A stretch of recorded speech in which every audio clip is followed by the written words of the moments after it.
humano aqui, tá? Ele é como os astros lá em cima, ou ele é como os animais aqui embaixo, tá? Quem que é o ser humano nesse universo, tá? E eu acho que ele, então, corrige ou resgata o ser humano conforme Deus criou aí, né? Que é o seguinte, não, o ser humano não foi feito como um astro, tá? Ele não foi feito nem como um Deus, ele foi feito abaixo de Deus, abaixo de seres, na verdade, aí é a questão da tradução de Elohim aí, né? Abaixo de Deus, de seres celestiais, tá? Para entender a tradução melhor, seria essa. Se ele também não foi feito como um animal, pelo contrário, Deus deu a ele uma posição na criação, né, sobre outras criaturas, os animais, tá? Então, o Salmo resgata o lugar da humanidade, tá? Onde que a gente pode ver o aspecto talvez histórico aí, tá? Ou contextual, né? Como ele fala de adversários, inimigos, vingador, né? Então, como que esse salmo pode talvez dar a entender que nas relações de conflito que o ser humano tem, né, são relações de dominação, né? É sempre alguém querendo ser mais poderoso que o outro, tá? Imaginando que o salmista está aí numa vigília noturna, né? Ele está lá observando o céu noturno, lua, estrela, né? E ele está contemplando isso e perguntando a si mesmo, né? A gente imagina até a própria linguagem do campo animal e assim por diante, imagina alguém aí, né, que cuidasse lá do seu rebanho, tá? E ele está se perguntando onde é que ele está aí, e talvez até onde é que ele está nessa sociedade em que você tem, né, forças de adversários e inimigos, e quem sabe aí essas disputas. E a pergunta é, quem que é o ser humano? O ser humano foi colocado como um superpoderoso, um astro? Ou o ser humano é para ser como um animal? Não, nenhum nem outro. Deus colocou o ser humano num certo lugar, né? Então, nesse sentido, resgatando aí a humanidade conforme Deus estabeleceu. Tá, então, essa é uma tentativa aí da gente ver a importância dessa análise gramatical, né, e sintática, e como que a gente vai dessa análise, que às vezes é muito técnica, né, minuciosa e tal, para as conclusões, né, de extração da mensagem. É claro que na exegese você vai observar os aspectos sintáticos, né, e na extração da mensagem você vai tirar, digamos assim, a sua compreensão, tá? Sobre isso aí. Bom, outro texto que eu quero, talvez ainda rapidamente, olhar, é o Salmo 15, que é uma outra tentativa também de fazer aí alguns destaques no campo do aspecto aí gramatical, tá? Ah, não, peraí. Isso aqui é o Salmo 1. Deixa eu ir para o Salmo 15. Aqui eu coloquei o texto segmentação, né? E aqui a tradução em português, né? O Salmo começa com uma pergunta, duas perguntas. Né? Quem, Senhor, habitará no teu santo tabernáculo? Um detalhe, né? Olha o que diz aqui na Almeida, o título: O Cidadão dos Céus. Deixa eu ver o que diz a corrigida aqui.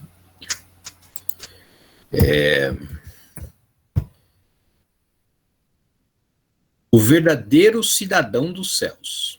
Tá? Veja se você vai concordar com esse título aqui. Esse título os editores da Bíblia que colocaram lá. Tá? A pergunta é, quem que vai habitar teu tabernáculo? E quem que há de morar no teu santo monte? São as duas perguntas principais. E depois você tem uma sucessão de respostas que eu coloquei aí como, né, em destaques aí, ou deslocado aí, porque mostra um pouco a relação das orações, tá? Veja como que está no hebraico. Então você tem duas perguntas aqui, e observe que elas estão no imperfeito, outra vez. É uma coisa que às vezes a gente pode destacar, né? Se afinal de contas esse imperfeito é significativo para a interpretação do texto, tá? Eu tendo a pensar que esse imperfeito aí é significativo porque ele não está perguntando quem que habitou, né? Mas quem que habita habitualmente, né? Redundante aqui. Mas tem um outro detalhe, que é a semântica da palavra também, tá? Ele usa o termo yagur. Aqui a gente pode ir lá pro dicionário, ver o que é o yagur e tudo mais. E o ishkon, né? Nós temos um outro verbo para habitar, que é o yashav, né? Por exemplo, lá no Salmo 23, é o verbo yashav, que se tem, né? Se for entendido que é o yashav, não o shuv, mas enfim. Esse yagur, ou esse gur, é o verbo do habitar peregrino, do habitar como um nômade, né? Por exemplo, nas narrativas lá de Gênesis, está lá que Abraão habitou na terra de tal lugar, né? Tal, quer dizer, normalmente ou às vezes até a tradução diz peregrinou, né?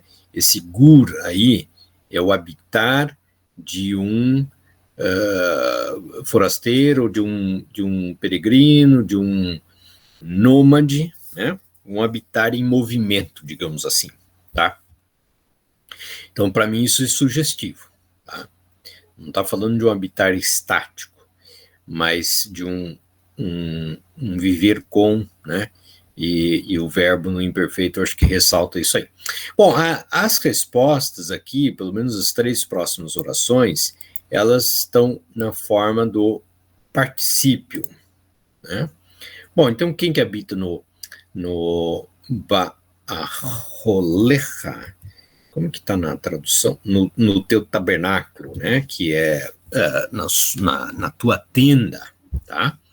E no monte, né? Da tua santidade. E o particípio, nessas horas a gente tem que ir lá para a gramática, como que eu traduzo o particípio mesmo? O particípio pode ser traduzido numa forma substantiva, pode ser traduzido como uma forma adjetiva, mas pode ser traduzido como um verbo, ou como uma oração, né, adjetiva e tal. E como verbo, ele descreve uma ação contínua, tá?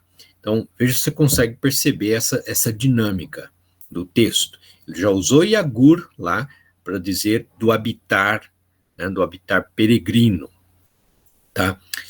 Ele não usa o yashav, que é um habitar fixo, tá? Ele usa, né, no paralelo, ishkon, né, que é o shakam, que também é um habitar, talvez temporário, né? E a resposta é significativa, tá? Traduzido, normalmente, o que anda, também, né? O anda com integridade, né? O que faz serek, o que faz, né, justiça, vedover emet, bivavô, né? O que fala a verdade no seu coração, tá? Para mim é significativo. Ele está usando particípios aqui. Outra vez, são ações de continuidade, tá? Então é o que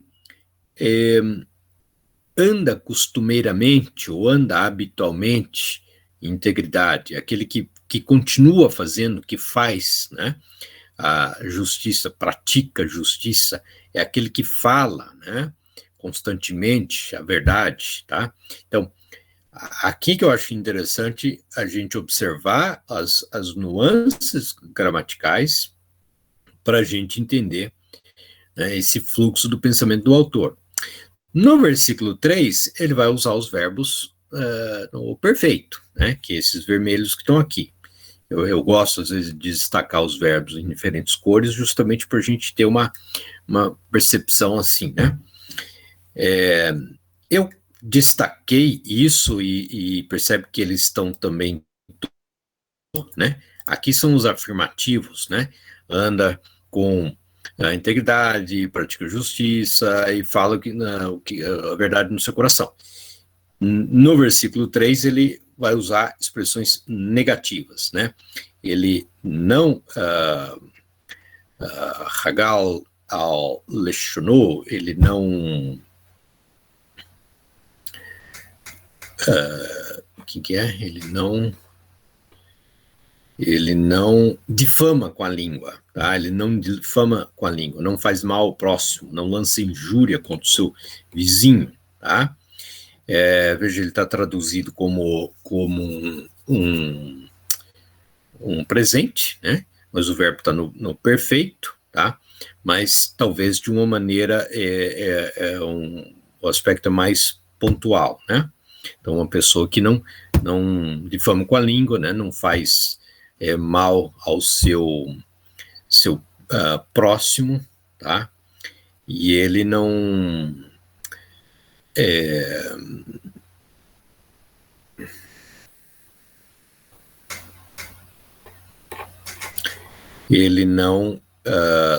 lança, não lança injúria contra o seu vizinho, tá? Que é a outra oração aqui. Injúria, né? Quer dizer, a reprovação não levanta contra o seu próximo, tá? Ele volta para o particípio, tá?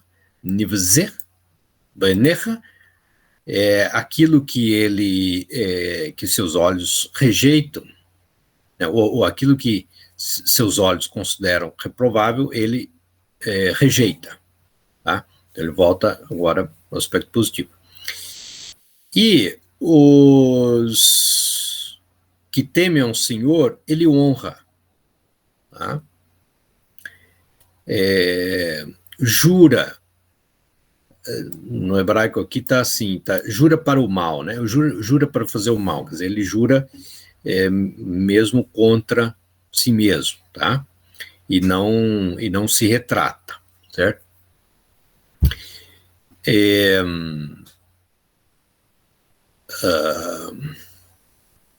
Enfim, ele continua descrevendo e aí variando um pouco os verbos, né? Imperfeito, perfeito e tudo mais. No final, ele diz o seguinte, lá no 4, ele volta lá no particípio, ose eler, né? Fazendo assim, ou o que faz isso, o que faz essas coisas, não será abalado para sempre, tá? Não sei se percebe aqui, mas ele está, o salmista está perguntando sobre, né, quem que pode estar com Deus, habitar com Deus, viver com Deus e tudo mais, e ele está descrevendo ações bem dinâmicas, contínuas, né? Então, aquele que continuamente faz isso, aquilo, isso, não faz aquilo, e assim por diante, tá? E ele conclui dizendo, olha, quem pratica essas coisas, quem faz essas coisas, não será abalado, tá? Bom,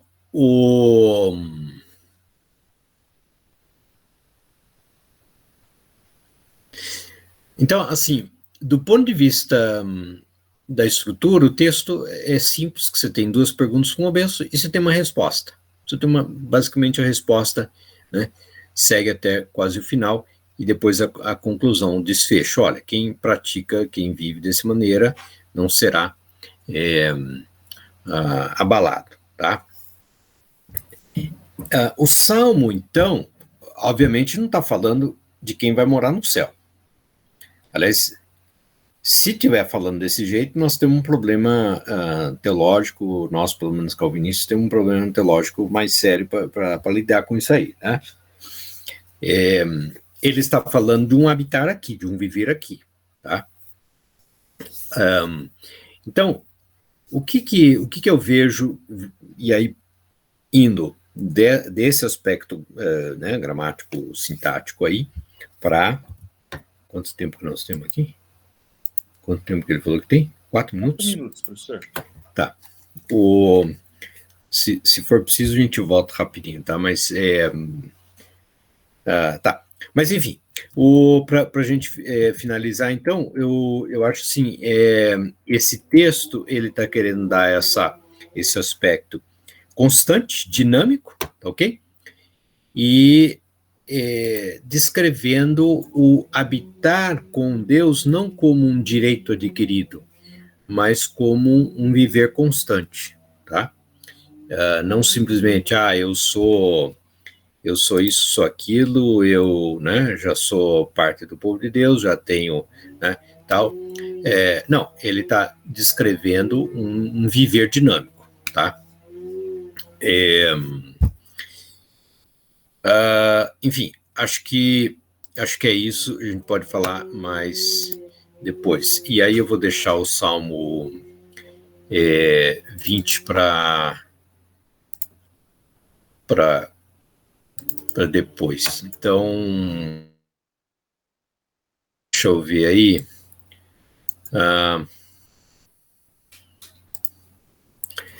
Se a gente consegue fazer a chamada aí. Abel.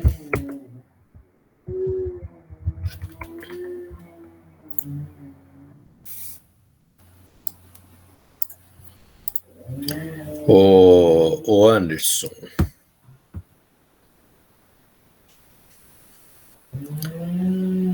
André tá aí. O Cleverson tá aí. Presente. O Daniel Esteves. Presente. Danilo. Presente. David. Presente, reverendo. Eduardo. Presente, reverendo. Erasmo. Felipe. Presente, professor. O Abel estava aqui também resolvendo os negócios, caiu a conexão dele. Tá. O Guilherme Cardoso. Guilherme Oliveira. Hudson. Presente. Jader. Presente, professor. Jefferson. Jefferson estava aí, não estava? Tá sim. Tá ali, reverendo, só que tá sem áudio lá. Legal. Obrigado, tá bom. Josemar. Presente. Lucas Cruz. Presente. Lucas Temperley. Presente. Luiz Carlos, tá aí. Presente, reverendo. Matheus Canezin. Presente. Matheus de Almeida. Presente. Miguel. Misael, tô vendo aqui. Presente. Paulo Caetano. Presente, professor. Renato. Presente. Rogério. Presente. Thierry. Thierry estava também, professor.